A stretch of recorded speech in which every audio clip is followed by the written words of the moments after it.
धर्मवीर छत्रपती संभाजी महाराजांच्या दुर्दैवी व अमानुष हत्येनंतर गुढीपाडवा सण अस्तित्वात आला असा दावा बरेच जण करत असतात.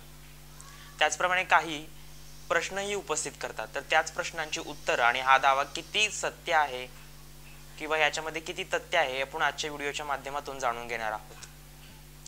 पहिल्यांदा गुढीपाडवा किती प्राचीन आहे किंवा याचे काही पुरावे आढळतात का हे आपण पाहूयात. पहिला पुरावा संत ज्ञानेश्वर यांच्या साहित्यामध्ये आढळतो. इसवी सन 1275 चा हा पुरावा. अधर्माची अवघी तोडी, दोघांची लिहिली फाडी, सज्जना करावी गुढी, सुखाची उभवी. तर याचा अर्थ असा आहे, जनांकडून सुखाची गुढी उभारण्यासाठी मी वारंवार जन्म घेत असतो असं संत ज्ञानेश्वर म्हणतात. आता इथेही गुढीचा उल्लेख आलेला आहे. आता दुसरा पुरावा आपण पाहूयात. दुसरा पुरावा इसवी सन 1300 ते 1400 दरम्यानचा आहे. इसवी सन 1300 ते 1400 या कालखंडातील संत चोखोबा किंवा चोखोमेळा यांच्या साहित्यामध्ये ही गुढीचा उल्लेख येतो. टाळी वाजवावी गुढी उभारावी, वाटही चालावी पंढरीची. तिसरा पुरावा हा लीळा चरित्रामधून आपल्याला मिळतो. पंडित माहिंबर सराळेकर यांचा कालखंड इसवी सन 1278 चा.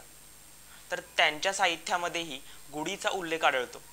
आता चौथा आणि खूप महत्त्वाचा पुरावा तो म्हणजे शिवकालीन पुरावा. आता शिवकालीन महजर आहे त्याच्यामध्ये हा पुरावा आपल्याला आढळतो. ही शिवकालीन महजर 1649 ते 50 दरम्यानची आहे.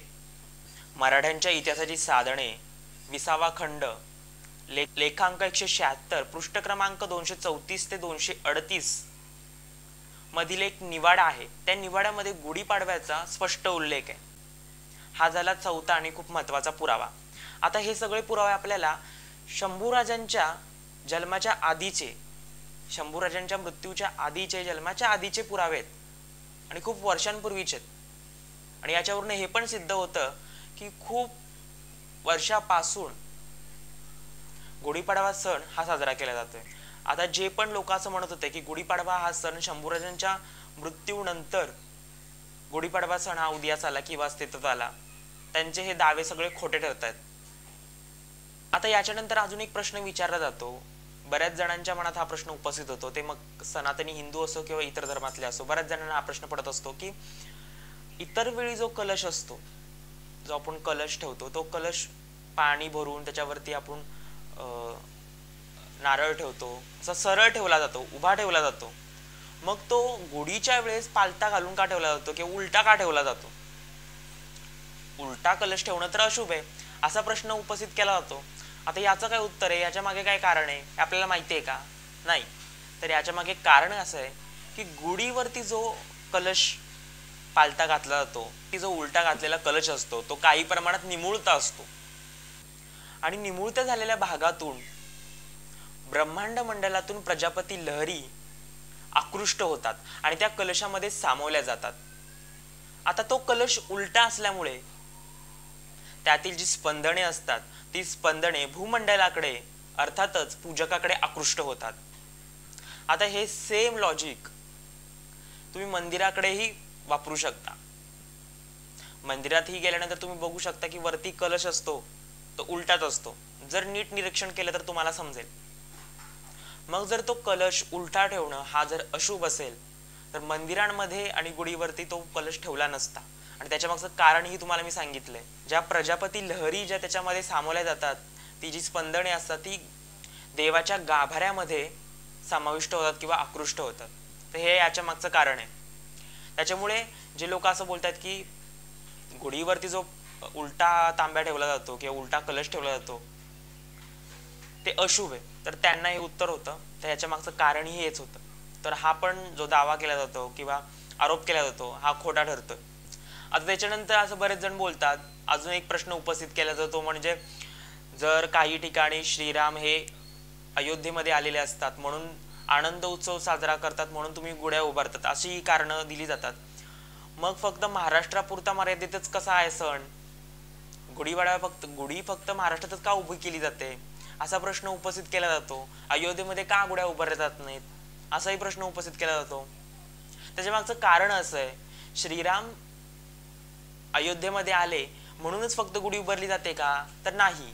हे हिंदूंचं, सनातनी हिंदूंचं नवीन वर्ष आहे. त्याचप्रमाणे याच दिवशी ब्रह्मदेवांनी सृष्टी निर्माण केली असंही म्हटलं जातं.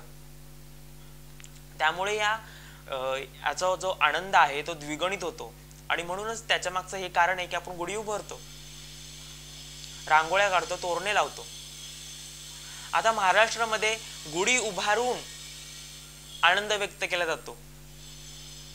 जसा इंग्रजी महिन्यात, इंग्रजी वर्षाचं नवीन वर्ष जेव्हा असतं, हॅपी न्यू इयर आपण करतो, तेव्हा बऱ्याच ठिकाणी वेगवेगळ्या पार्ट्या केल्या जातात.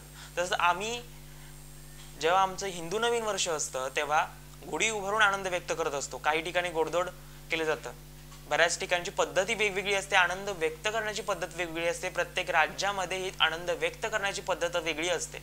तशी महाराष्ट्रामध्ये गुढी उभारून आनंद व्यक्त केला जातो, पुरणपोळ्या बनवून आनंद व्यक्त केला जातो, नवीन वर्षाचं स्वागत केलं जातं.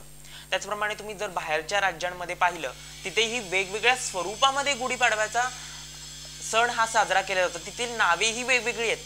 आता ती जी नावे आहेत वेगवेगळ्या राज्यातील, गुढीपाडव्या वेगवेगळ्या राज्यामध्ये वेगवेगळी नावे त्या सणाला दिलेली आहेत. तर ती नावे आपण बघूयात. गोवा आणि केरळमध्ये संवत्सर पडवो म्हणून गुढीपाडवा हा सण साजरा केला जातो. कर्नाटकमध्ये युगाडी म्हणून हा सण साजरा केला जातो. उत्तर प्रदेश आणि तेलंगणामध्ये उगादी म्हणून हा सण साजरा केला जातो.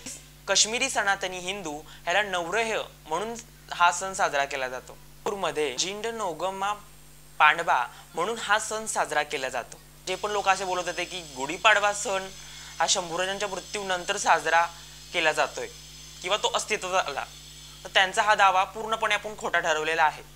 आता याच्यानंतर ही काही लोक असं बोलतील ज्यांच्याकडे ज्ञानाचा साठा खूप असतो किंवा एवढा साठा असतो की बारीक बारीक गोष्टी त्या विसरून जातात. आता त्याच्यामध्ये काही लोक असं म्हणतील की गुढीपाडवा सण हा पहिल्यापासून होता, मात्र गुढीपाडवा सणाचं शंभूराजांच्या मृत्यूनंतर स्वरूप बदललं. जर असं असतं तर संतांनी जे की शंभू महाराजांच्या जन्माच्या आधीचे होते, त्यांनी झेंडे उभारले म्हणून असा उल्लेख केला असता, गुढी उभारले असा उल्लेख का केला असता? एकदम साधा आणि सरळ विषय आहे. मात्र लोकांनी याच्यामध्ये काहीही बोलत चाललेत आणि काहीही सांगत चाललेत, शंभूराजांचा आणि गुढीपाडव्याचा संबंध लावून काहीही बोलत आहेत. सो अशा ह्या अफवा थांबल्या पाहिजेत आणि सत्य लोकांपर्यंत समजलं पाहिजे. जय शिवराय, जय शंभूराजे, हरे कृष्ण.